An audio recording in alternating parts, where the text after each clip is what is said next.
서희초 사건 이후 교권 침해에 대한 공분이 높아지자 정부는 수업을 방해하는 학생은 교실 밖으로 내보낼 수 있도록 했습니다. 하지만 이 구체적인 후속 지원이 뒤따르지 않으면서 이 제도는 사실상 유명무실하다는 지적이 많습니다. 진태희 기자가 취재했습니다.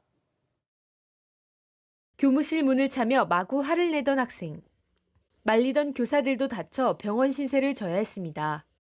말리던 중에 또 어떤 선생님이 어깨도 다치고 또 안경도 이렇게 구부러지고 학생과 교사를 떨어뜨려 놓으려 해도 맡길 곳이 마땅히 없었습니다. 여러 선생님이 한 시간씩 맡다 보니까 보건실에도 가고 도서실에도 가고 또 학생부 교무실에도 있고 거기에서 그 학생이 수업하면서 하는 게 아니라 굉장히 저항적이고 서희초 사건 이후 이른바 교권보호오법이 마련되면서 교사들은 교육활동을 침해하는 학생은 교실 밖으로 분리할 수 있는 권리를 갖게 됐습니다. 하지만 학교 현장에선 제도가 속빈 강정에 불과하다는 비판이 나옵니다. 분리장소나 담당 인력을 학교 재량에 맡기면서 사실상 운영이 제대로 안 되고 있다는 겁니다. 분리를 시킨다는 건 사실은 이제 폭탄 돌리기예요. 사실은 그런 것들이 실적으로 이루어지는 학교가 거의 없어요. 실제 한국교총 설문조사 결과 학생 분리 경험이 없는 이유로 가장 많은 교사가 별도 분리 공간과 인력이 마땅치 않아서라고 답했습니다.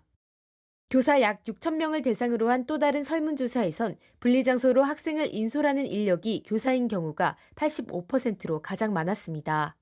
때문에 교육 현장에선 제도 안착을 위해 정확한 실태 조사와 함께 행재정적 지원이 반드시 뒤따라야 한다고 말합니다.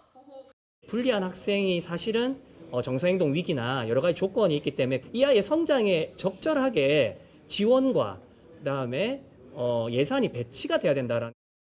하지만 정작 교육부에선 지금까지 교권 침해로 분리 조치한 학생의 규모조차 파악하지 않고 있습니다.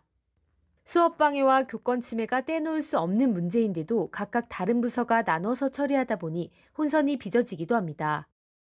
분리를 하는 학생이 넓게 보면 그럼 이것도 교육활동 침해 때문에 하는 거 아니냐라고 할 수는 있긴 한데 일단 근거나 이제 조치에 대한 내용들이 조금 다르니까 나중에는 그걸 좀 종합적으로 봐야 되지 않을까.